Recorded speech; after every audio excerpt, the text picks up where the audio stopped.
Hey guys, good morning.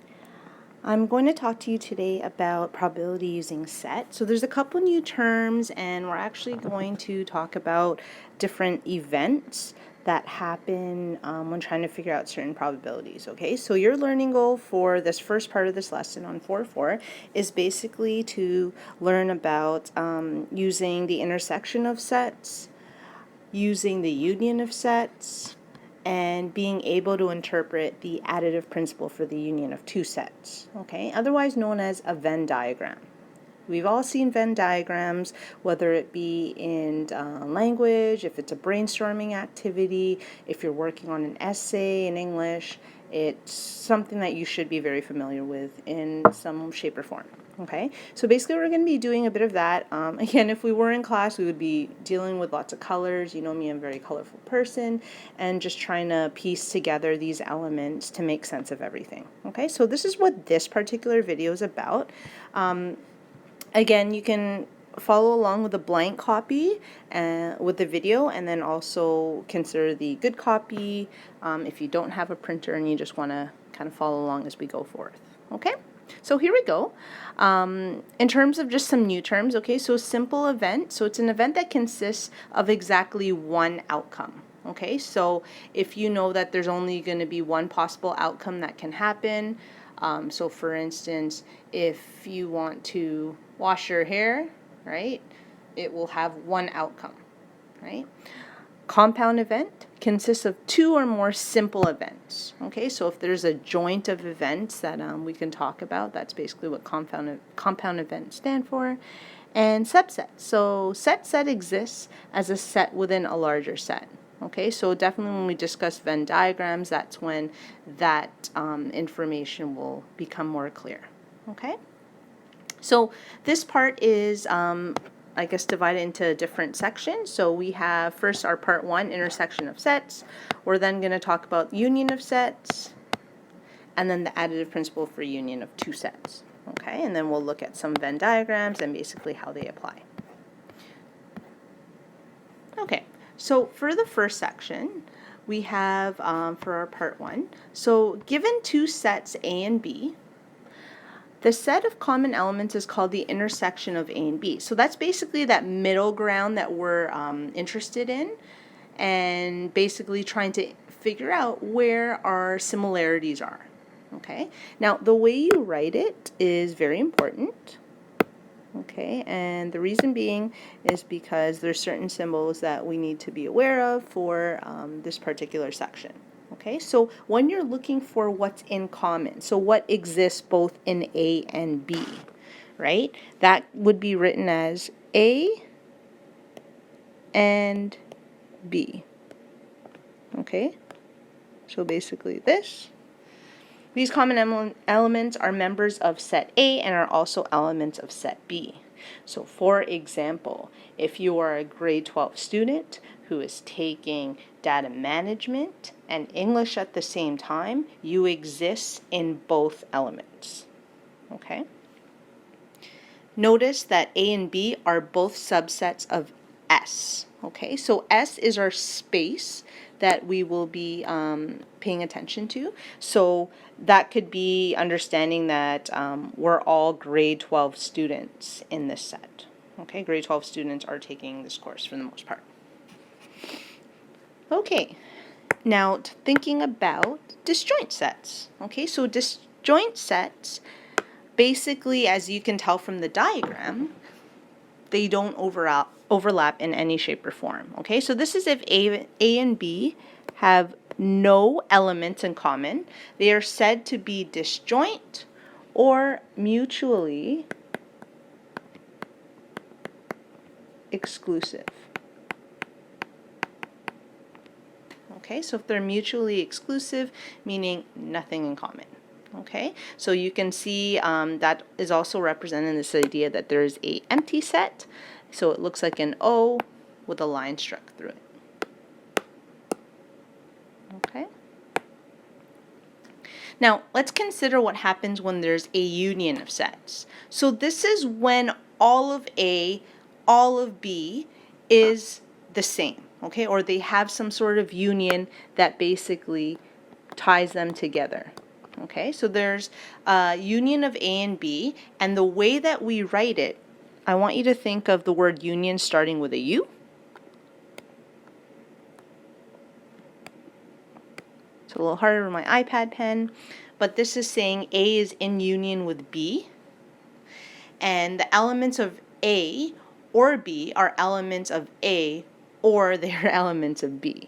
Okay, so basically they exist in both. Okay, for example, you are a grade 12 student, you are students of Dennis O'Connor, you exist in both categories. Okay, if we just looked at grade 12 students, you would exist in A.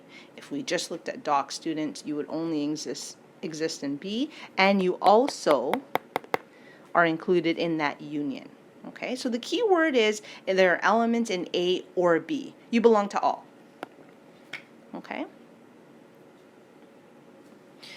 All right, so the set A or B is represented by the shaded region in the Venn diagram. So you'll just notice that everything is shaded as of here. Okay, so we'll just do a little activity, and we have a Venn diagram. We have set A, we have set B, we see our union that's in the middle. Okay, and basically what we're going to try to figure out is the different examples that are identified here. Okay, so what is the number of the set that are just in A? Okay, well, we would take a look at exclusively just A. We got 5 people. I'll just say people just for the sake of the example. Okay, now there are 13 that are in A and B. So together we have to add those sections up. So in total, there are 18. Okay. Similarly, that is represented here. Okay, I'll erase that for a bit. We'll consider now what's in B. Okay, so we have 7 that are just in B, 13 that belong to A and B. So in total, we have 20. Make sense so far? Okay. Now, we'll move down a little bit. Okay, so we want to find the number that represents in A and B. Okay, so remember this word means and. Okay, so something that I like to think about, this kind of looks like an N, right? So if we compare that to the union, remember union starts with U. Okay, so what is the amount of, say, people that are in A and B? Well, that's simple. That's our middle portion, 13. Okay? And then last but not least, union, right? What is the number of A in union with B? Right, so that's or. So are you an A or B? Well, we would take everything at that point, so that's basically all these guys. Okay, so 5 plus 13 plus 7 equals 25. Now, what we're going to show, and this is going to make sense later because this is going to be our additive rule, okay? So what we're going to show is that the number in A or B is equal to the number of A, the number of members in B, subtract the numbers of A and B, okay? So we're going to take the values that we have used from A to D. So if we just work with the numbers we have, so number in A is 18, number in B is 20, and then I'm going to subtract the amount that overlap in A and B, so right here, which is 13. Okay, so we know that once we add up those values, we actually have 25. Okay, now the reason why this is because when you were counting the members in A, you were already counting the overlap gap, right? We were counting the 5 plus 13. And then when we're counting the members in B, we were counting that overlap as well. So that was 13 minus 7. So the people who existed in A and B were counted twice. So that's why at the very end, we subtract that membership of the individuals who are inside so that we're not counting them twice. Does that make sense? Okay.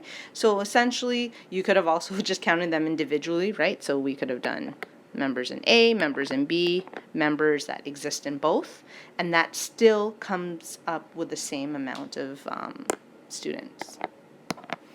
Okay, same answer. But I just wanted to go over that additive principle. All right, so we'll carry on. Okay, example 2, if A and B are disjoint sets, okay, so you'll see there's no union, there's nothing overlapping in between. A is in its own bubble, B is in its own bubble. So if we look, which ones are represented in A and B? None, right? There's no overlap, so that does not exist. But if we're looking at the individuals who are in A or B, absolutely. There's 9 in A, there's 11 in B, and in total there are 20. Okay? Awesome. So I'm just going to go over that additive principle for the union of sets. So basically like our first example when we had to subtract the overlapping area. Okay, so I'll just read that little blurb at the top. Given two sets A and B, the number of elements in A and B can be found by totaling the number of elements in both sets and then subtracting the number that had been counted twice. So like I said, we can't have, you know, that membership counted twice, which is why we subtracted the union. So the double counted elements will be found in the intersection. Intersection of the two sets A and B. So the number of elements in set A or set B, again, correspond to that formula that we were looking at in the above example.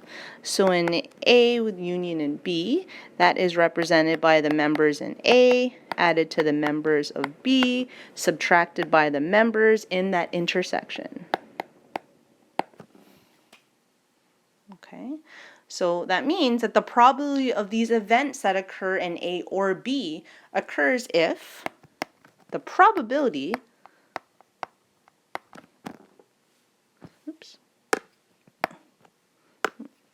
of A in union with B is equal to the probability of A added to the probability of B minus the probability that A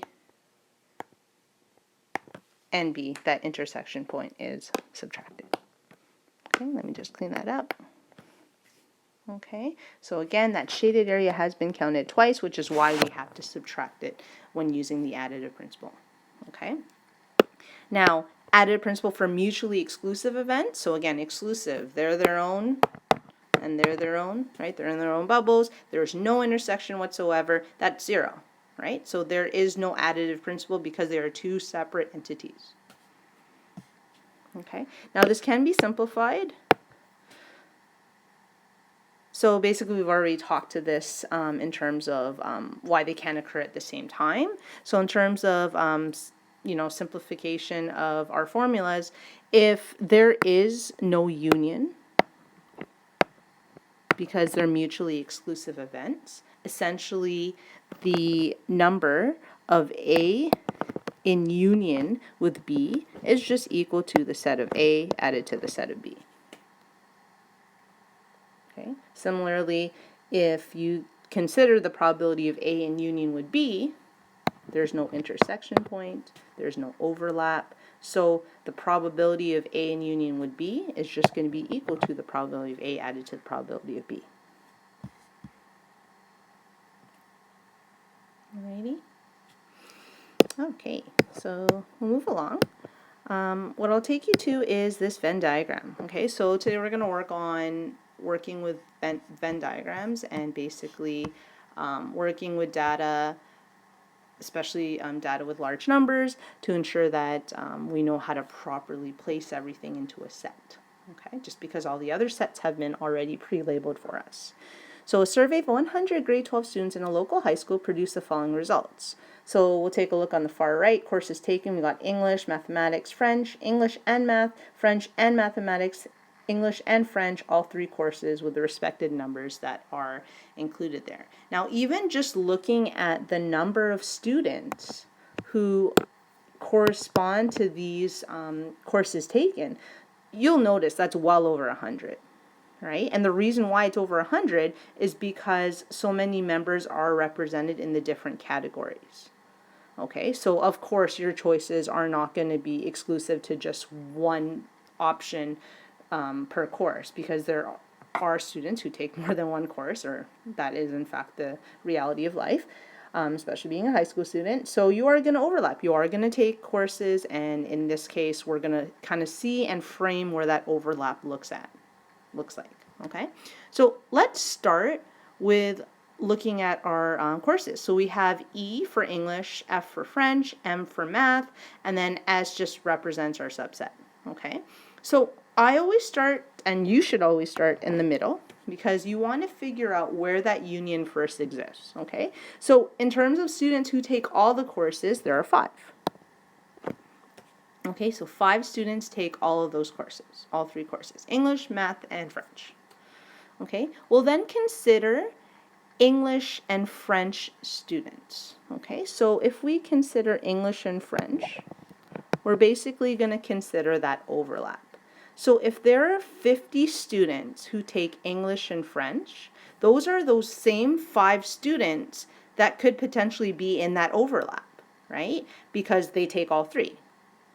So if there are 50 who take English and French, what we would need to do in that section, right here, that I have my arrow pointed to, I'm going to take 50, I'm going to subtract the 5 that have already been counted in the trio, and that means that there should be 45 students. Oops, let me rewrite that. 45 students who take English and French, and of course there are 5 more students that take all 3. Okay? All right, let me whip out a different color. Let's move on to French and mathematics. Okay, French and mathematics, we got 6. So we're basically looking at that overlap there. You know what, I'm going to use a different color for the trio. There we go. Okay, thanks for bearing with me. Okay, so for math and French, we got 6 students who are doing that. So we got 5 who are taking all 3. So we are going to then subtract 6, take away the 5 taking all 3, meaning there's only 1 student who's in French and math, and the rest of the 5 are taking that in conjunction with English. Okay? All right, let's move on to the next color. So English and math. So English and math is this overlap. Okay, so there's 30 students. You guys get the drill. 30 minus the 5 that are taking the trio, there's 25. So we got 25 in the overlap of English and math. Okay, so now what we're going to do is we're going to integrate the numbers to figure out for the students who are just taking English, just taking math, and just taking French. Okay, so with that being said, there are 80 students who are taking English. Okay, and that includes the 25, 5, and 45 students who are also in overlap with French, math, and then obviously the trio. Okay, so we need to take 80.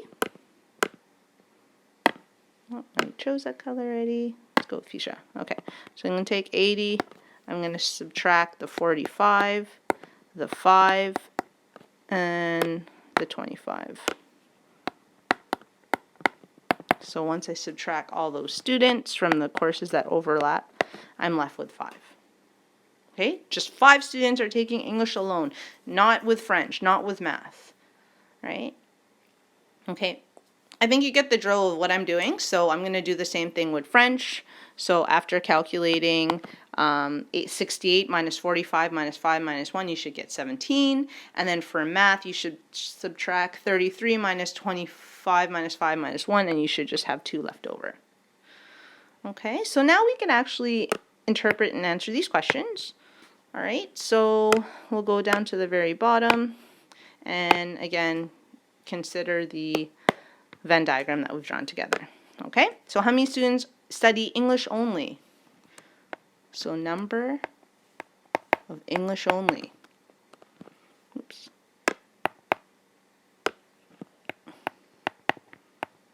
Okay, so 5. All right, the number of French only. 17. The number of math only. 2. Okay. Now, if you were asked to randomly select a student from the group of students described, what is the probability of that? Okay, so now we're going to work in the probability that we were talking about in the previous slides.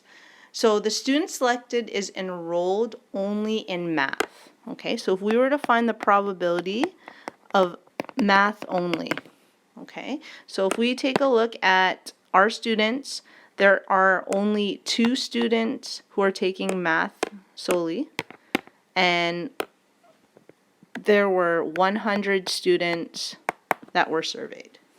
So that means the probability is 2%, or we can just leave that as a fraction, 1 out of 50.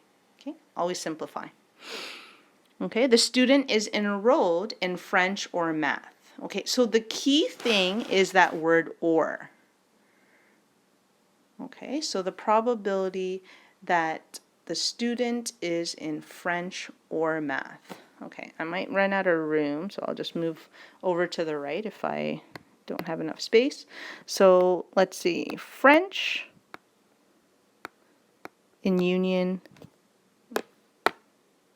with math. So I'm going to use the additive principle. Okay, so what I'm going to do is I'm going to calculate the probability of students in French added to the probability of students in math and subtract the probability that they are in French and math. Okay, sorry, hopefully that's clear. I'll make my M's a little nicer. That's an N. There we go. Okay.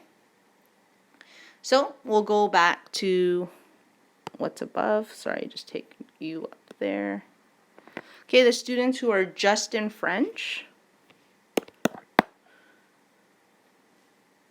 So our numbers say, sorry, not just in French, but just how many are taking French. Okay, because we're going to use the additive principle, so we'll subtract the overlap later anyways. So that's 68 over 100. Okay, the students who have decided to take math in all regards, so 33. So we're going to add 33 over 100, and then we got to find where it's French and math. So French and math is 6. Okay, so I'm going to go minus 6 over 100. Okay, once you work out that math, we should get 95 over 100, which is simplified to 19 over 20. Okay, so as you can see, we did use our additive principle to help figure that out. Okay, all right. And for our last one, the students is enrolled in French and math. Okay, so for that one, the probability that students are enrolled in French and math, so remember, and looks like an N.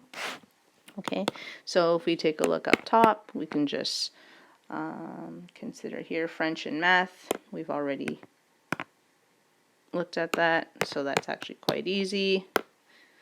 6 over 100, which can be simplified to 3 out of 50. Okay, all right. So that concludes this portion on 4.4, which is basically just looking at probability sets and how to use them. Okay, I have 4 homework questions for you to do. So they require you to draw a Venn, oh, I'm sorry, 3 homework questions. They require you to draw Venn diagrams and consider some of these questions. I'll also post those answers afterwards. Okay, there is something else coming your way involving, I think it was other events in probability, okay, that I'll speak to, and that you will just read through a PDF and go through the example questions, okay? All right, so hopefully that helps. Again, let me know if you are struggling anyway, if you have any questions, but I do hope you guys are doing well. Enjoy some of the sun.